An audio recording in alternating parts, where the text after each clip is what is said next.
नमस्कार दोस्तों, मैं हूं डॉक्टर उपेश और आज हम बात करने वाले हैं सुशांत की पोस्टमार्टम रिपोर्ट के बारे में। दोस्तों, मैंने पोस्टमार्टम रिपोर्ट का एक ऐसा हिस्सा लिया है जो आपके लिए जानना बहुत ज़रूरी है। देखिए, ये पहला पॉइंट है पोस्टमार्टम रिपोर्ट में। मैंने सिग्नेचर्स वगैरह हटा दिए हैं।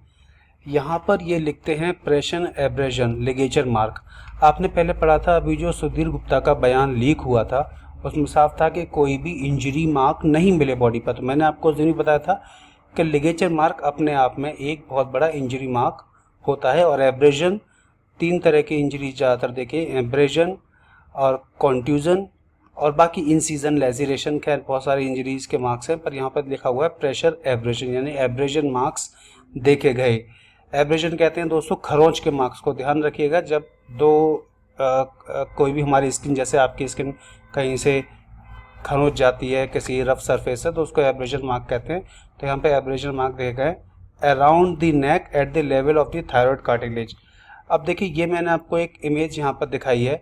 तो अगर हम बात करें तो ये हमारा है थायराइड कार्टिलेज, आप अच्छी तरह से देख लीजिए। तो ये कह रहे हैं, इनके हिसाब से मैं दिखाता हूँ कि पोस्टमार्टम रिपोर्ट में क्या गलती है, किस तरीके से ये कह रहे हैं at the level of the thyroid cartilage, यानी कि यहाँ पर मैं ये इमेज देखूँ तो इनके हिसाब से at the level of the thyroid cartilage ये मार्क्स मिले। इसके बाद ये लग रहे हैं passes obliquely and upward, passes obliquely and upward. जो मैंने यहाँ पर इमेज बनाई है, इनके हिसाब से इमेज बनाई है, passes obliquely and upward towards the mastoid process. यहाँ पर आप देख लीजिए, ये जो है ये मेस्टोइड प्रोसेस है। यहाँ पे इस चीज को मेस्टोइड प्रोसेस कहते हैं। इनके हिसाब से मार्क्स थायराइड लेवल पर थे, थायराइड कार्टिलेज के लेवल पर थे, ऑब्लिकली और अपवर्ड मेस्टोइड प्रोसेस तक जा रहे थे। क्या आपको ऐसे मार्क्स देखने को मिले थे? जी नहीं, बिल्कुल भी ऐसे मार्क्स नहीं थे। सर्कुलर मार्क हमने देखे थे कि जो सीधे इस तरीके से सुशांत की नेक पर यहाँ पर जा रहे थे, इस तरीके से ऊपर की तरफ। और इनके हिसाब से जो इमेज बनती है वो ये इमेज बनती है। तो आपको क्या लगता है, ये सही है? जी नहीं, हमारे हिसाब से ये सही नहीं बैठता। यहाँ पे और क्लैरिफिकेशन की ज़रूरत है। Upward towards the mastoid process on the both side, it is absent over back side of the neck. अब आप ये देखेंगे, इनके हिसाब से it is absent towards the back side of the neck। अगर नेक के बैक साइड में नहीं थे, इसका मतलब नॉट गांठ जो थी लिगेचर की वो ऊपर की तरफ रही होगी, इसीलिए बैक साइड पे नहीं है। मान लीजिए अगर गांठ इस तरफ होती, कहीं भी जहां मेरा कर्सर चल रहा है इस तरफ होती, तो मार्क्स यहाँ तक आते और इस तरफ नहीं होते। पर इनके हिसाब से क्या है, इन्होंने लिखा है कि बैक साइड पर नहीं थे मार्क्स और ऑक्सीपिटल एरिया, ये ऑक्सीपिटल एरिया है हमारा, ऑक्सीपिटल एरिया और बैक साइड पर नहीं थे, यानी कि इनके हिसाब से गांठ ऊपर की ओर रही होगी। पर हमने क्या देखा था, हमने देखा था कि सुशांत के राइट साइड में यहाँ पर मार्क्स है। आगे ये लिखते भी हैं। अब देखिए अपनी ही बात को ये कैसे गलत साबित कर रहे हैं खुद ही। बैक पर कोई भी मार्क्स नहीं थे। अगर बैक पर मार्क्स दोस्तों उसी स्थिति में नहीं आएंगे जबकि गांठ ऊपर की ओर जाएगी, कंप्लीटली ऊपर की ओर जाएगी, तब बैक पर मार्क्स नहीं आएंगे। मैं समझता हूं कि आप अच्छी तरह समझ रहे हैं। और यहाँ पर अगर इस तरफ भी गांठ होती, इस तरफ लटकते, अगर राइट साइड में, वो कहते हैं कि राइट साइड में ज़्यादा मार्क्स थे, तो फिर बैक में मार्क्स आने चाहिए थे राइट साइड में अगर गांठ थी। अगर लेफ्ट साइड में गांठ थी तो इधर मार्क्स आने चाहिए थे लिगेचर मार्क। पर इनके हिसाब से बैक साइड में नहीं थे।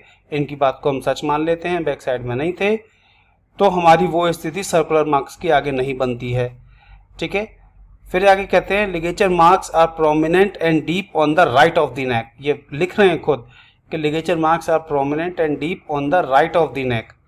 तो ये कैसे पॉसिबल हो सकता है? इसका मतलब नॉट इस तरफ थी, और अगर नॉट इस तरफ थी, गांठ इस तरफ माने, तो पीछे मार्क्स आने चाहिए थे। और पीछे ये इन्होंने खुद लिख दिया कि यहाँ पर बैक साइड पर कोई मार्क्स नहीं थे। तो दोस्तों आपको क्या लगता है इस चीज़ से? क्या ये पोस्टमार्टम रिपोर्ट में सही लिखा गया है? क्या ये सारी चीज़ें सही हैं जैसा देखा, या एक लिखी लिखाई बात जैसे कि और किसी हैंगिंग के केस में रही होगी, ये वही की वही कॉपी पेस्ट है? आपको क्या लगता है? दूसरी बात, आगे चलते हैं दोस्तों। अब आप यहाँ देखेंगे इन्होंने लिखा है टोटल नेक सर्कमफ्रेंस 49.5 सेंटीमीटर। यहाँ पे टोटल नेक की जो सर्कमफ्रेंस है 49.5 सेंटीमीटर, जो कि दोस्तों बहुत ज़्यादा है अपने आप में। एनीवेज हो सकता है बॉडी थोड़ी सी फूल गई हो, स्वेल हो गई हो इस वजह से। और जो लिगेचर मार्क थे दोस्तों 33 सेंटीमीटर के थे, यानी कि लेफ्ट आउट पोर्शन बचा है, इतना ज़्यादा लेफ्ट आउट पोर्शन बचा है 16.5 सेंटीमीटर दोस्तों। तो 16.5 सेंटीमीटर एक बहुत बड़ा एरिया है जो कि लेफ्ट आउट पोर्शन है, और इनके हिसाब से पूरी बैक पर मार्क्स नहीं थे, पूरी बैक पर मार्क्स नहीं थे, यानी बैक ऑफ द नेक पर अगर मार्क्स नहीं थे ऑक्सीपिटल पर, तो क्या हमारा 16.5 सेंटीमीटर ही बचेगा? नहीं, इससे ज़्यादा बचेगा, यानी 49.5 सेंटीमीटर का लगभग आधा कर लें, चलिए हम लगभग 40% मांग लेते तो भी हमारा 16.5% नहीं बचेगा। बैक पर अगर मार्क्स नहीं होंगे तो बहुत ज़्यादा पोर्शन बचेगा। अब आते हैं दोस्तों मेन चीज़ पर, जो ये यहाँ पर लिख रहे हैं, skin at the ligature mark is hard, यानी कि जो लिगेचर मार्क पर स्किन थी वो बहुत ही हार्ड थी, ब्राउनिश थी दोस्तों, ध्यान दीजिएगा, brownish in colour and parchment like. अब मैं आपको लिटरेचर की बात बताता हूँ, ये देखिए मैंने एक किताब से लिया है, हैंगिंग के केस में लिगेचर मार्क की क्या स्थिति होगी और स्ट्रैंगुलेशन के केस में लिगेचर मार्क की क्या स्थिति होगी।